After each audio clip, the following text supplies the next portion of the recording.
Hi, I'm DJ Ware. On this episode of the Cyber Gizmo, I'm going to be looking at microkernels. The main reason for this is I've gotten a lot of comments from people about what microkernels are.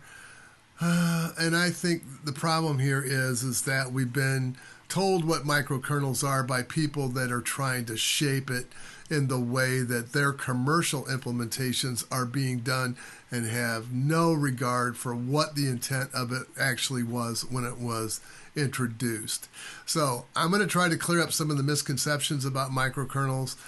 I am going to do another part in this series which goes into nanokernels, and then a third part which goes into picokernels. I think all of these are important discussions to have today about where we are operating system wise with Linux, where we should be headed, where we should not be headed, and maybe avoiding some of the mistakes that we've made in the past. So stick around. That's what we're going to talk about today, right after this.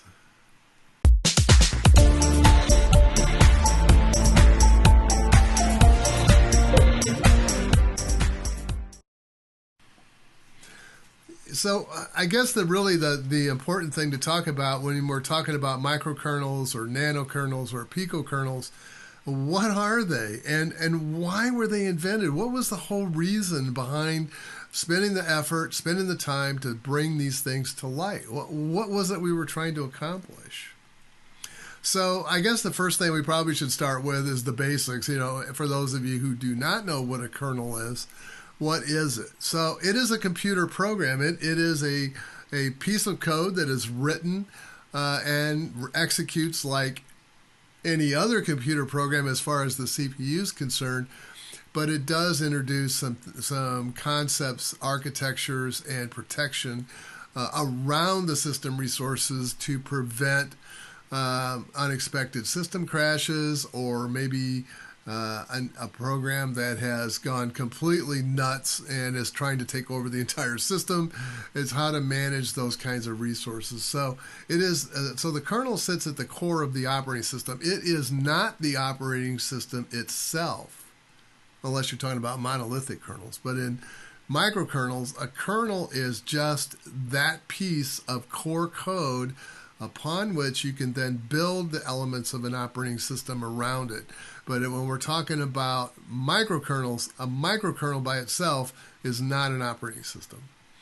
A kernel has complete control over everything in the system. That is, it sees hardware. It sees all of the hardware aspects. It manages processes as to how they're loaded, where they get loaded, what memory assignments are given in order to push the code into memory.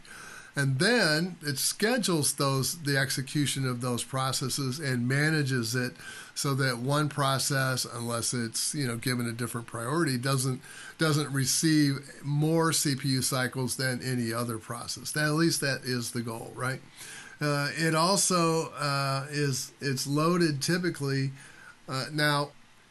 Portions of monolithic kernels, there is no other portion. It is all one big thing. So when you load a monolithic kernel, and Linux is a monolithic kernel, Ubuntu or Debian or Arch or what have you, they're all monolithic kernels. Everything that is needed to make up that operating system environment, the device drivers, the virtual file system, the memory manager, the scheduler, everything is loaded into memory at once. It's usually loaded into a portion of protected memory, usually called system mode or privilege mode in the system, that prevents any other application from accessing it directly, and those applications typically run in user mode or user space. So we have a number of namespaces. One's for the user and one's for the system, for example. What is it for? It runs other processes. It manages hardware. It manages devices. So it does all of those things, but mainly it prevents malfunctioning applications from just knocking the system down. We don't want that. We would prefer that the application would go away without taking everything else on the system with it. Now, this is Wikipedia's definition. This is the definition that everybody knows. Microkernel is a near minimum amount of software that can provide the mechanisms needed to implement an operating system. Okay, so in essence, a microkernel, according to this, can be anything as long as it contains the minimum amount of software to implement the kernel, which then can be formed into an OS. I'm going to talk about more about the pieces that really should make up a microkernel today. So on the diagram, the monolithic kernel contains applications, and the red line divides user space from the system or privilege space. And then we have, in the privilege space, we have the virtual file system. If you want to know what these things do, go back to my description on Linux internals. I go through all of these things on virtual file systems, on the inter-process communication. In other words, how do I get messages from one application to another so that I'm sharing data between them? How do I schedule processes to run, and when do I take them back out of memory so that they're not occupying space? How do I manage virtual memory? Because in Linux, we are managing virtual memory. We're not just managing the physical memory on the system, we're also managing swap space. The other part is the device drivers. What device and everything in Linux is inside the kernel. I think I did this code breakdown before. Most of the code that is in Linux is device drivers. By far the most amount of code that exists in the source code bundle itself exists in the device drivers. Now, they're not all enabled.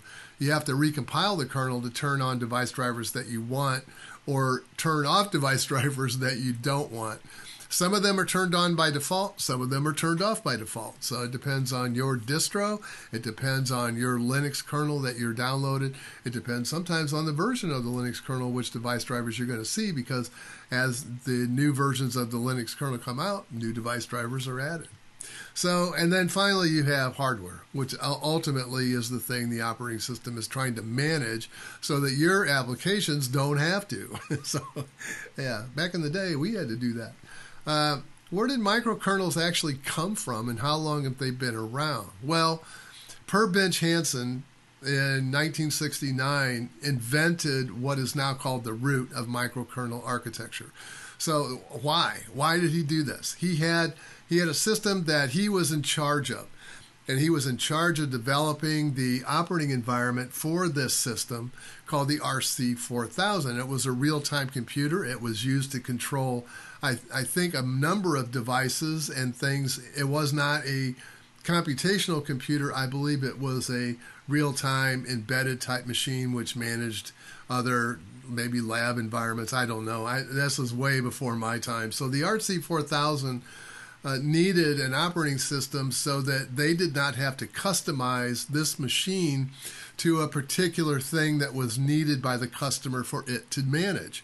So whether that be, real-time manufacturing control, real-time chemical mixing, or doing those kinds of processes, maybe in the steel industry where it's managing resources that are coming in to form the basis of steel and what have you.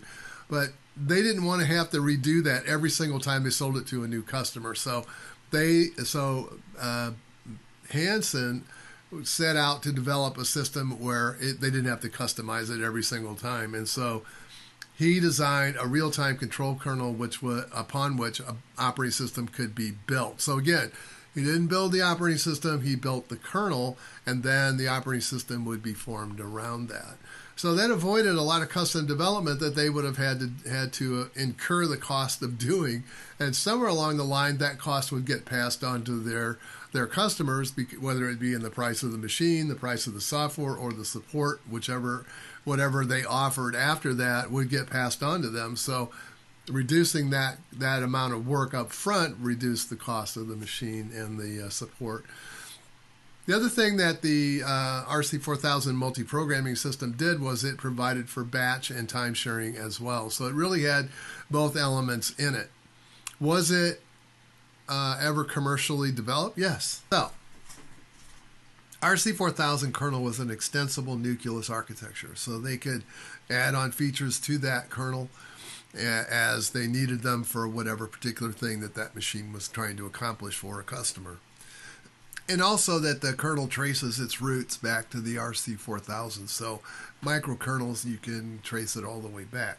The Wikipedia article I disagree with. They claim the Amiga OS was the first example of a microkernel released in 1986. No, this is flat wrong. The first commercial operating system that was used, the microkernel architecture, was actually Convergent Technologies Ctos, and that operating system was built in 1980. So they actually started their design way back in the late 70s for this. Burroughs released their version of Ctos. Convergent Technologies had a number of OEMs that they provided systems for. One of them was Honeywell. I think they also supplied machines to NCR at the time, and Burroughs as well.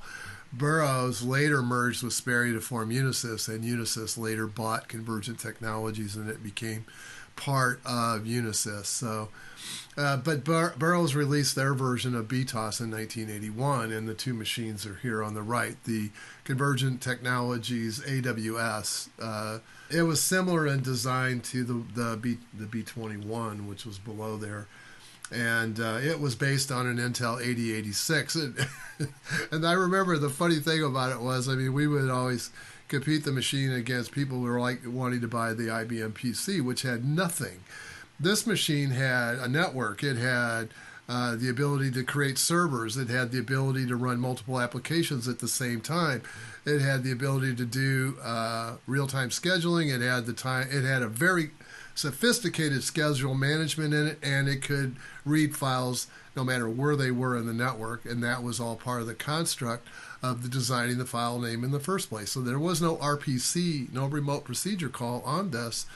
It used a very simple request send model for inter-process communication, so it didn't incur the overhead of doing copies of that data like IPC does, which is one of the reasons why IPC is so poor at doing microkernel design. So they solved all those problems way back then.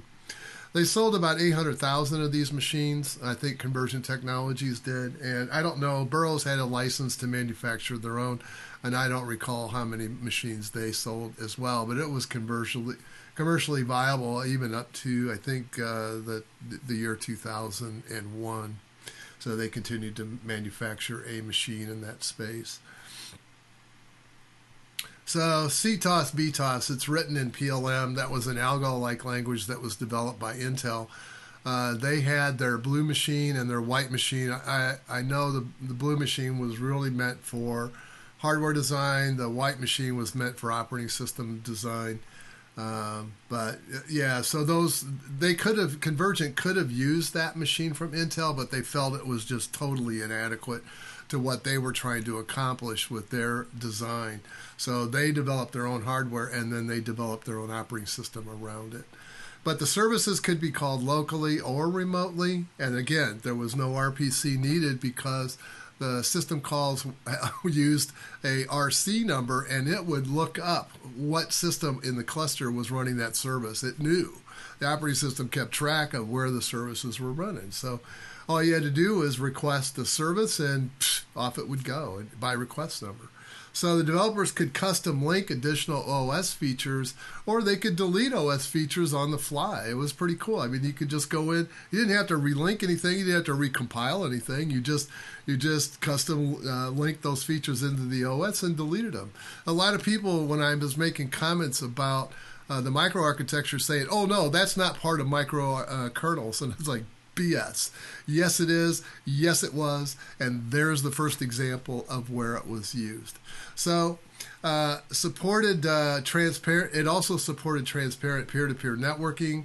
The workstations were typically diskless, although they didn't have to be, but they booted over the cluster network from a designated server, and any machine in the cluster, because it was peer-to-peer, could become the server. So yeah, you just defined which machine was the server, and you were done. User request and send instead of IPC, and let me tell you, it was very fast, and it only got faster as the chips matured. So the first machines that Burroughs released and its Convergent released were 8086 based, and so instead of having a 16-bit data path and an 8-bit memory like you did on the 8088, you actually had a full 16-bit machine here. And then later they introduced the 8186, the 8286, the 8386, and on up. So yeah, the the machine here is the B25. That was modular, and you could add additional devices to that machine by just using connectors. They had a proprietary bus called the X bus, and you could disconnect if you had hard drives or you had floppy drives, which was pretty common at the time. You also had graphics processors. There was also a PC compatible processor, which made 100% PC compatibility for MS-DOS applications, since everybody wanted to run Lotus 1-2-3, which heavily depended upon the BIOS in the IBM PC in order to bypass the MS-DOS calls to make it perform better. But yeah, you could extend that thing out, and you could even had a graphics processor in it, which you could add on. I don't remember the manufacturer of that graphics processor. It's been too long ago, but yeah, you could just add services onto it by just adding additional slices, what they call slices, onto the machine. But applications, one of the other big features is the applications could be dynamically added to the system as a service, and those registered into the central lookup table. So no matter where it was in the cluster, that service was available to any machine on the net. The scheduler, as I had mentioned, was very advanced for its time. It had a number of modes, and it had a number of ways of managing applications in order for services-style applications to receive priority over applications that were running by the user. It also had an advanced, for its time, security, which included, of course, the user ID and password. And there was a lot of the Unix systems back then that didn't even implement that. It also included disk and volume management passwords, so it knew about allowing access to particular areas of the disk as well as the drive itself. Could be rejected from people accessing it by a password. So enough about that. QNX was also developed early in the 1980s by Quantum Software Systems. I'm just going to go through some examples. I'm sure there's probably people who are going to go, oh, you forgot about this, you forgot about that. That's fine. I'm just going to talk about the ones that were major. So QNX was developed in the early 1980s by Quantum Software Systems. They later renamed themselves to QNX or QNX. They were acquired by BlackBerry Limited in 2010. QNX is a Unix-like operating system. It is commercial. It is not open source. You do have to pay a license, and they're still around, and you have to pay a license to use that software. But it's primarily aimed at the embedded market. It's used in a variety of devices, from cell phones to cars, and of course BlackBerry. Of course, BlackBerry is still marketed as well. Then the Amiga OS came about in 1985. It was released by Commodore International in 1985. It initially supported the Amiga 1000.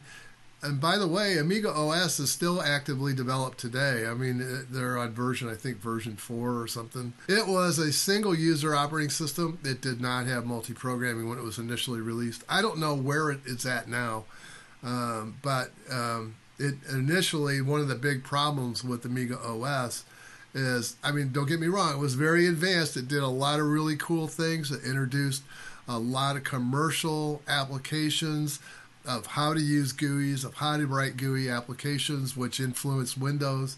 So it was a great forerunner into how to do GUIs in the personal computing world. But it lacked memory protection, which was one of its big downfalls back then.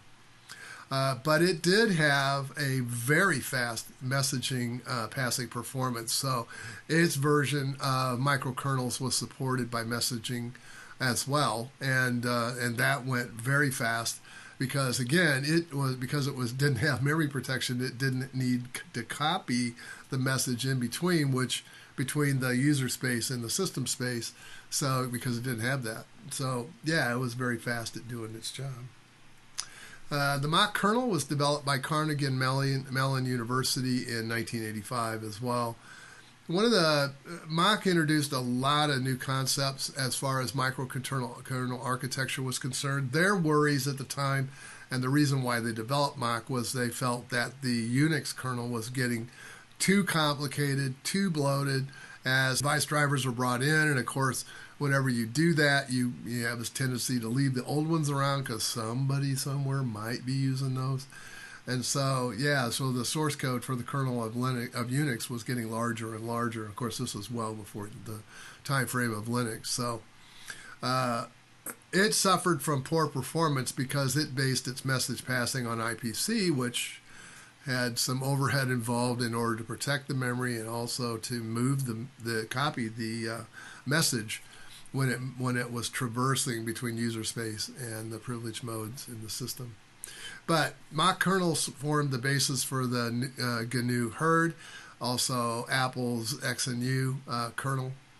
It is still actively used in Mac OS. It's used in iOS, iPad OS, TV OS, and Watch OS today. So you'll find remnants of the Mach kernel. Again, it's not the operating system. Don't confuse microkernels with the operating system, because it's not. It's just the core pieces of the kernel that operate inside of the system mode. But unfortunately, Carnegie Mellon University ended development in 1994. I think it was version 3 was the last one. Apple continues to develop it. They continue, but they do not. The L4 microkernel family, this was a second generation attempt at implementing a Unix-like operating system based on a microkernel design. And this was developed by Joachim Ledke in the mid-1990s. I hope I pronounced his name correctly. He is no longer with us. He died some years ago.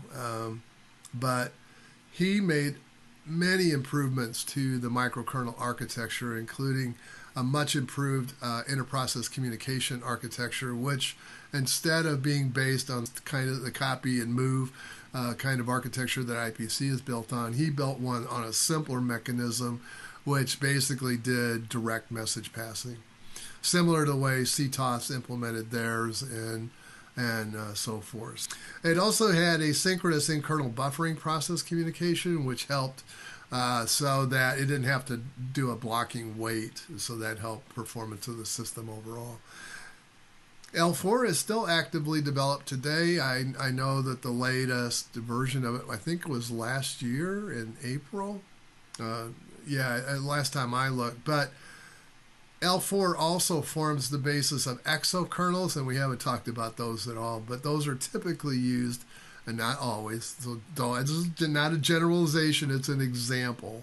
Exokernels are the type of kernel that you'll find in type 1 virtual machines generally.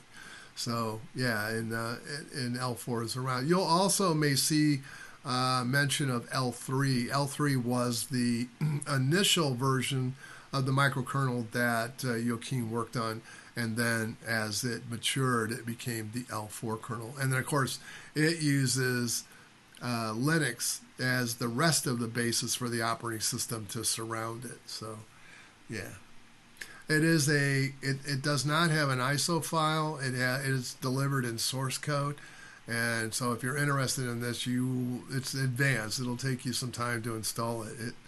Because you do have to compile it and then build it up from the source code. So, why would I use microkernels? What is that all about? Why would I do that? So remember, the whole purpose of microkernels is to reduce complexity in the operating system. Is to reduce the amount of code that I have to maintain and release. Think of it this way: if I could take the device drivers out, then my kernel would be much smaller, because most of the code in Linux is the device drivers. And so you're trying to get down to a small and an isolated set of code, and then you have less complexity inside the system layer. Why is that important? Well, consider this. The device drivers are running in system mode right now. They're running in the system mode. If one of those device drivers crashes, what happens? Where's your protection? What prevents it from knocking down the kernel? Nothing. Nothing. There's no protection. If you crash a device driver, your machine is going with it and all the processes that were running. And so this is attempting to move those device drivers back out to the user layer. It's supposed to be more secure. Okay, maybe because it's using less code in the system layer. Yeah, but you could you could inject security flaws into microkernels just as easily as you can monolithic kernels. Although monolithic kernels, of course, has a much larger footprint as far as the source code is concerned. Expansion of the system is more accessible, and you can do it without having to disturb the kernel. Today, if you want to add a device driver that is not a part of your kernel, then you would have to go download the headers, download the source files, and recompile your kernel and select those features and device drivers that you need in order for it to run. It is modular. That is, modulars can be replaced, reloaded, or modified without touching the kernel. Yes, I know there are modules within Linux that do the same thing, kinda. I mean, this is adding the modules outside of the system privilege space. So the result is, hopefully, fewer system crashes. I mean, that's the whole idea behind it. You can add new features without recompiling the kernel, unless you happen to be replacing the scheduler or some of the features which are built into the actual system mode itself. So yeah, there's a lot more. I didn't cover them all, but that's most of them, most of the major ones. What are the disadvantages? Let's be fair about this. So there's got to be a downside. There always is to any time there's new ideas generated. There's always something that it's trying to fix and something that they didn't think about that crops up because of the technology that's being implemented. If you're trying to provide services in a microkernel environment, you will find it more expensive to do that. You're going to have a context switch that occurs, and you're going to have a function call maybe that's going to be needed in order to implement. Yes, there are ways to do that. If you go back to Ctos, they solved that problem, and they did it by just passing a message up to the service that was running. Although, yeah, newer designs of microkernels have mitigated some of that, not all of it, but some of it, as a performance issue. The context switching, the way that was mitigated was to basically improve the performance of context switches by 50 times. So the performance of messaging is dependent on design, and you'll see that in L3 and L4, where they ran into the same hurdles where Mach was failing. Because it was implementing IPC, and so L4 was designed to solve that, and that's what they did. So the kernel manages the important part of the system resources. We talked about that. That's its job, so that your program doesn't have to do that. The microkernel reduces the complexity by including only the most basic features to implement an operating system. It is not the operating system itself. It is implementing only the core pieces, and the other features around it have to be provided either as device drivers or something else in order for it to run. But monolithic runs the entire operating system in memory. You can't get away from it. I mean, people talk about, well, I'm going to use this distro because there's less bloat. But you're running a Linux kernel. If you're running a Linux kernel, the bloat is in the kernel. The only way you can reduce the bloat in a monolithic kernel is to recompile it and take out the drivers that you don't need or do not want. So, yeah, you'll be spending a little bit of time doing that, and you probably will be doing it a few iterations at a time. So the other problem with it is in the monolithic, the device drivers can crash the entire system. Microkernels are small and isolated, and they're providing services, and microkernels are more expensive. So yeah, advantages, disadvantages. I mean, I know there are ways to resolve the services issue because Ctos definitely did that. Some suggestions. L4 messaging or Ctos messaging should be adopted. I don't know how Ctos messaging would compare to L4 today. Ctos is not maintained. There are no machines that run it today, but there certainly is for L4, and that comparison between L4 and a Mac OS, for example, could be measured. A Multics had something that everybody seems to forget, that Multics had a multi-layer design. It wasn't just a system layer and a user layer. They had actually multiple layers, not only for security, but also they did not carry the device drivers with the system processes. They were carried outside in their own layer that was attached to the system. So am I suggesting that we should adopt Multics multi-layer? Well, not necessarily, but maybe look at a multi-layer design as a possible way. I don't like the idea of having the device drivers in the user space. I cringe when I see that. But yeah, because a device driver could then be used to exploit the data in your applications. So that's what bothers me a little bit. Dynamic extensions like Ctos can be provided. I mean, you could write an application and define it as a service by just simply reconfiguring the command that ran it. And then that service would be registered to any of the systems that were on the cluster.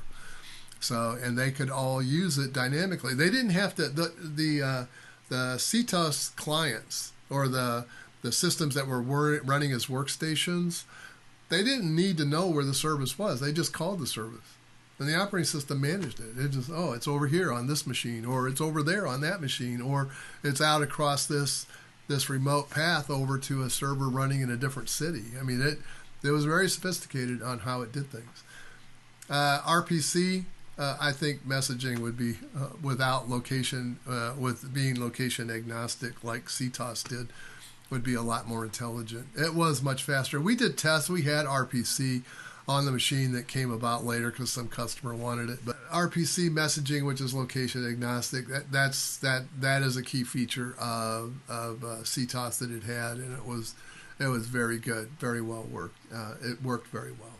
So that's pretty much all I have today. I'm going to cover nanokernels later and talk about those, and picokernels as well. I just didn't have enough time today to add this all into this discussion, and otherwise we'd be here for probably an hour. So with that,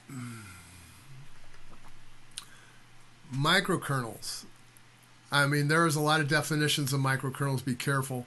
Whenever commercial companies get involved with the development of something, they shape it to the way they want you to think.